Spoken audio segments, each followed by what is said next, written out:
सबसे पहले तो आप सब जो आज इस वास्तु पूजन समारोह में पधारे हो, आप सबको भी मैं नमन वंदन करता हूँ और बहुत बहुत धन्यवाद कहता हूँ कि आप सब बहुत कीमती समय अपना निकाल के आज इस कार्यक्रम में शामिल हुए हो। मित्रों, हम सब जानते हैं कि भारत अगर पिछले 300 साल का इतिहास हम छोड़ दे तो उसके पहले 5000 साल तक विश्व गुरु था। भारत दुनिया में बिजनेस, चाहे हस्तकला हो, वास्तुकला हो, शिल्पकला हो, चाहे आयुर्वेद हो, योग हो, हर चीज में, यहाँ तक कि अगर हम पुराना ग्रंथ सुश्रुत संहिता पढ़ ले तो हमको पता चलेगा कि भारत में उस काल में ऑपरेशंस होते थे।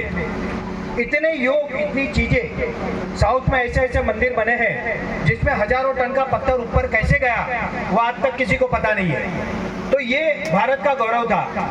अगर बिजनेस की बात करें, आज विदेश से कई कंपनियां भारत में आके व्यवसाय कर रही है। वो साबुन शैम्पू बेच रही है, वो बाकी प्रोडक्ट बेच रही है, मगर अगर सच कहूँ तो इसमें भारत अव्वल था। आज हमको लोग कहते हैं बिजनेस ऐसे करना चाहिए, बट उनको बिजनेस हमारे पूर्वजों ने ही सिखाया है। वो क्या जानते थे बिजनेस क्या था?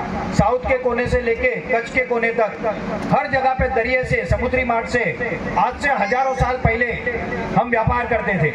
अगर वास्को डी गामा कैसे आया तो वो भारत के ही एक जहाज के संरक्षण में यहाँ तक आया था। उनके जहाज के सामने भारत के जहाज 10 गुना बड़े थे उस काल में। तो ये भारत का खोया हुआ वैभव आज लाने के लिए आज की भारत सरकार, हर राज्यों की सरकार बहुत मेहनत कर रही है और भारत फिर से नया भारत बने और विश्व गुरु बने, इस दिशा में कार्य कर रही है। मगर ये होगा कब, कैसे? उसमें हमारा भी कुछ रोल है, हमारा भी कुछ दायित्व और कर्तव्य है। सरकार की योजनाओं के साथ, सरकार की सुविधाओं के साथ कंधे से कंधा मिला के हमें कार्य करना चाहिए, तब जाके भारत फिर से विश्व गुरु बनेगा। तो मित्रों, इस चीज को ध्यान में रखते हुए हमने विश्व में प्रथम बार, ये इतिहास में पहली बार पूरे विश्व में हो रहा है कि एक स्टार्टअप कंपनी अपना खुद का mini industrial business park develop कर रही है। और इस प्रोजेक्ट के भूमि पे इस वक्त आप सब उपस्थित हो, इसके लिए आप सब बहुत बहुत बधाई के पात्र हो। ये विश्व का पहला है। जब इतिहास लिखा जाएगा तब कहा जाएगा कि इस प्रोजेक्ट के हजारों प्रोजेक्ट हुए, मगर जब पहला हो रहा था तब हम वहां पे मौजूद थे। मित्रों, भारत की समस्याओं को अगर हम समझे तो हम अधिक पॉपुलेशन वाला देश है, जनसंख्या बहुत ज्यादा है, 143 करोड़ हम क्रॉस कर चुके हैं। उसमें से लगभग 60 करोड़ से अधिक युवा है जो 35 साल से कम उम्र के हैं। इनको क्या चाहिए? इनको रोजगार चाहिए। दूसरी अगर हम बात करें तो माइग्रेशन, यानी गांवों को छेड़ के शहरों की तरफ जाना। तो इसका अगर कोई सॉल्यूशन करना हो तो हर गांवों में, हर ग्रामीण भाग में उद्योगों का, रोजगार का निर्माण करना। किसानों की समस्या का बात करें तो किसान आज खेती कम करते हैं क्योंकि उनको उसमें कोई आमदनी नहीं होती। पर्यावरण की बात करें तो आज जो हम ईंधन और बाकी केमिकल की दुनिया में जी रहे हैं, इसलिए पर्यावरण का संतुलन भी बिगड़ गया है। ग्लोबल वार्मिंग के ऊपर सारी दुनिया के 192 देशों ने पेरिस एग्रीमेंट साइन किया, जिसमें भारत ने भी किया है। इसके अलावा अगर हम बात करें खाने की तो हम क्या खा रहे हैं वो हमको पता ही नहीं है। माँ बच्चे को देती है दूध, कहती है दूध तेरे लिए अच्छा है, मगर दूध है कि वो जहर है वो हमें पता ही नहीं है, क्योंकि वो इतनी मिलावट वाला, इतने केमिकल वाला आ गया है। फल खाए तो केमिकल, अन्न खाए तो केमिकल, जिए सांस ले तो प्रदूषण, अगर हम सूर्य प्रकाश ले तो प्रदूषण, पानी पिए तो प्रदूषण। ये सारे सॉल्यूशन का अगर कोई समाधान करना हो तो इसको वायबल प्रैक्टिकल सॉल्यूशन चाहिए जो लोगों को सच में करने में आसानी हो।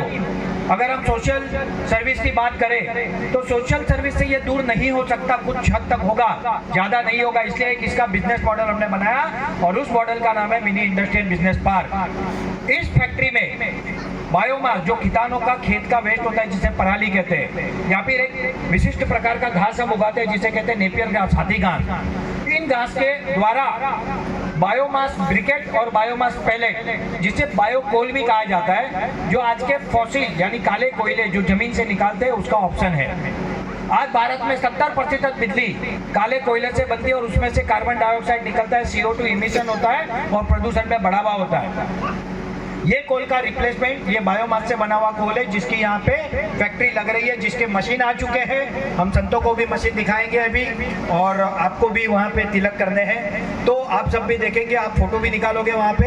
ये मशीन के द्वारा प्रेस करके प्रोसेस करके उसमें से जो पैलेट और ब्रिकेट बनते हैं, ये जो आज का काला कोयला है उसका 100% रिप्लेसमेंट है। और भारत सरकार ने एक नीति बनाई है जिसको कहते हैं समर्थ मिशन। इसके अंतर्गत भारत देश के हर थर्मल पावर प्लांट को गवर्नमेंट के कंपल्सन है कि उनके रिक्वायरमेंट के कोयले का 10% बायोकोल उनको उपयोग करना ही है। और ये आज भी कोई नहीं दे पा रहा है क्योंकि ये लाखों करोड़ों टन पर डे की रिक्वायरमेंट है। इसके बाद अगर हम बात करें टॉरिफाइड कोल यानी काला कोयला, वो भी इसी से बन सकता है। और हमारी जमीन की आज फलद्रुपता यानी जो उपज की क्षमता है वो केमिकल के उपयोग कर करके खत्म हो चुकी है। उस क्षमता को बढ़ाने के लिए एक्टिवेटेड कार्बन ये भी यहीं से बनेगा, इस फैक्ट्री से बनेगा। ये फैक्ट्री अपने आप में एक अनोखी है और इसमें एक पहली बार विश्व में ऐसा मशीन डेवलप हो रहा है जो मुझे प्राउड होता है, मुझे गर्व होता है कहते हुए कि एसएसके भारत निर्माण और नीलासन के द्वारा संयुक्त रूप से मशीन डेवलप किया गया है जो नेपियर ग्रास को 80% मॉइस्चर से without dryer without heating directly 10% पे लाएगा। ये इतिहास बनने जा रहा है यहाँ पे मित्रों। ये मशीन भारत और दुनिया में अगर कोई देगा तो ये हम देंगे, हमारे परिवार के द्वारा जाएगा।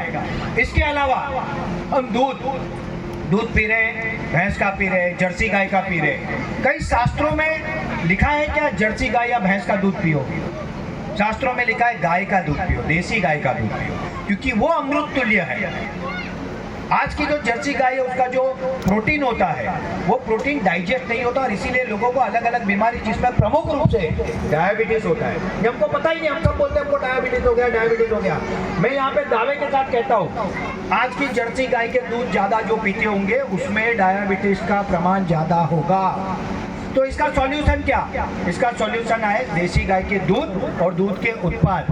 मगर हम सब जानते हैं कि देसी गाय के दूध में उतना आउटपुट नहीं आता और इसलिए लोग उससे दूर जा रहे हैं। पहली बार हमने एक कॉन्सेप्ट बनाया है, इसी जगह पे 50 देसी गाय की डेयरी बन रही है और वो दूध नहीं, दूध के प्रोडक्ट यानी दही, पनीर, मक्खन, छाछ, लस्सी, घी, फ्लेवर्ड मिल्क और देसी गाय के दूध की बनी हुई पहली बार आइसक्रीम, ये एसएसके भारत देसी डेयरी फार्म। और जिसका स्लोगन है हमारे महाराष्ट्र में अभी सरकार ने एक स्लोगन दिया है, राजमाता, गाय को राजमाता का दर्जा दिया है। तो राजमाता देसी गाय के अमृत तुल्य दूध के बने हुए उत्पाद जो एसएसके भारत डेयरी देसी डेयरी फार्म के द्वारा पूरे देश में दिए जाएंगे। धीरे धीरे ऐसे हजारों फार्म हम खोलेंगे और उसमें से वो प्रोडक्ट बना के उसकी पूरी इकोसिस्टम हम बना रहे हैं। ये भी नवंबर एंड तक यहाँ पे शुरू हो जाएगा।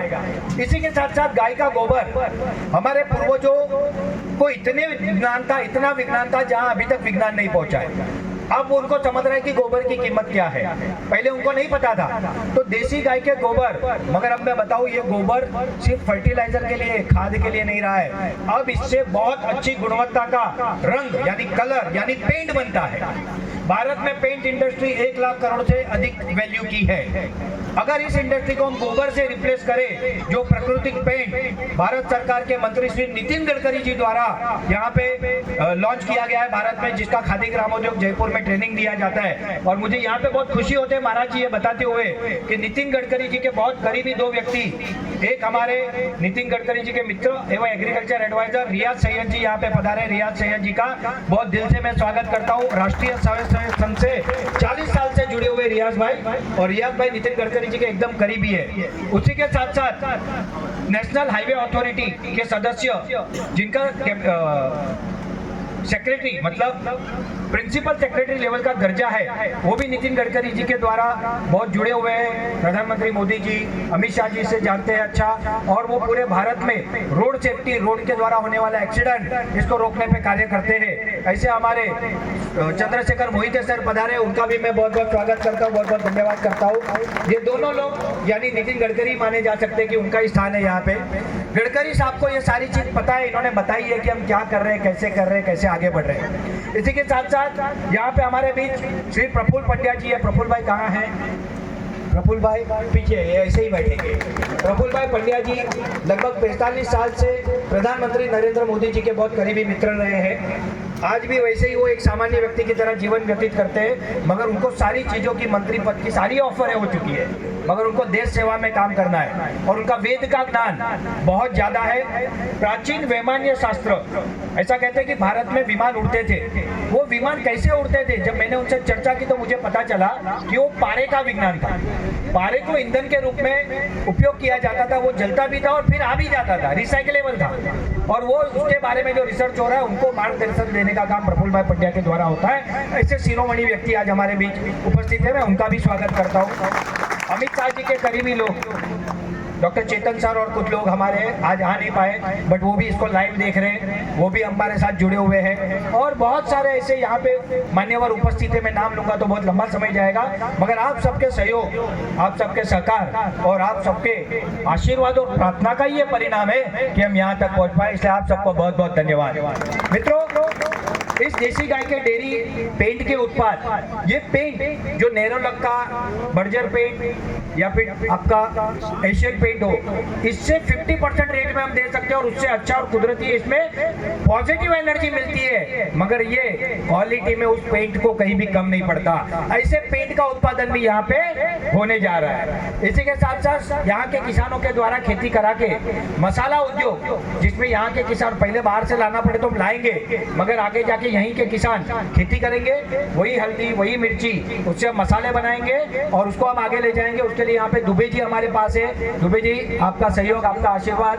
दुबे जी मसाले में बहुत नॉलेज रखते हैं, उनका पूरा सहयोग हमारे साथ यहाँ पे है। उसके अलावा खाने का तेल, अभी हमने देखा कि साउथ के एक प्रतिष्ठित मंदिर में घी का क्या हुआ, समस्या क्या हुई, हम सब जानते हैं। उसी तरह से तेल में हम क्या खा रहे हैं हमको किसी को पता ही नहीं है। हम ओलिव ऑयल की तरफ जा रहे हैं, हम बाकी विदेशी ऑयल की तरफ जा रहे हैं, पाम ऑयल। ये ऑयल भारतीय लोगों के लिए बना ही नहीं, ये ऑयल हमारे डीएनए को सूट होता ही नहीं है, मगर हमको पता ही नहीं है तो हम खा रहे हैं। तो हमारे लिए क्या है? अगर उत्तर प्रदेश की बात करें तो सरसों का ऑयल, सरसों तेल, गुजरात की बात करें तो सिंगदाना तेल। इस तरह से जो भारतीय धान की भारतीय ऑयल है, ऑयल सीड, तिल का तेल, ये हमारे देश का प्रमुख तेल है और यही हमको खाना चाहिए। तो उसका एक प्रोसेसिंग यूनिट, और आज जो प्रदूषण हो रहा है उसमें एक प्रमुख कारण है प्लास्टिक, तो कंपोस्टेबल बायो प्लास्टिक का एक यूनिट। इस तरह से ये पूरा प्रोजेक्ट, ये 12 से 15 करोड़ का प्रोजेक्ट है, ये दिसंबर तक रेडी होगा। और इसके अलावा विश्व में प्रथम बार हम ये कर रहे हैं कि सिर्फ माल नहीं बना रहे, माल बेचने के लिए हर गांव में अपनी दुकान भी बना रहे हैं। इसे हम कहते हैं SSK Bharat self service and supply centre, SSK Bharat SSC, जिसके माध्यम से हमको किसी के ऊपर निर्भर ना रहना पड़े। क्योंकि विदेशी कंपनियां इतना मार्जिन देती है, इतनी फॉरेन टूर बाकी के प्रलोभन देती है कि हमारी भारतीय कंपनियां कभी बड़ी हो ही नहीं पाती। उसको टक्कर देने के लिए भारतीय बुद्धिजीवियों ने मिलकर ये मॉडल बनाया है। मित्रों, आप सबका सहयोग, सहकार, आशीर्वाद प्राप्त हो, बस यही मनोकामना। बहुत बहुत धन्यवाद। जय हिंद, जय भारत, शुभम भवतु सर्वदा। तो मैं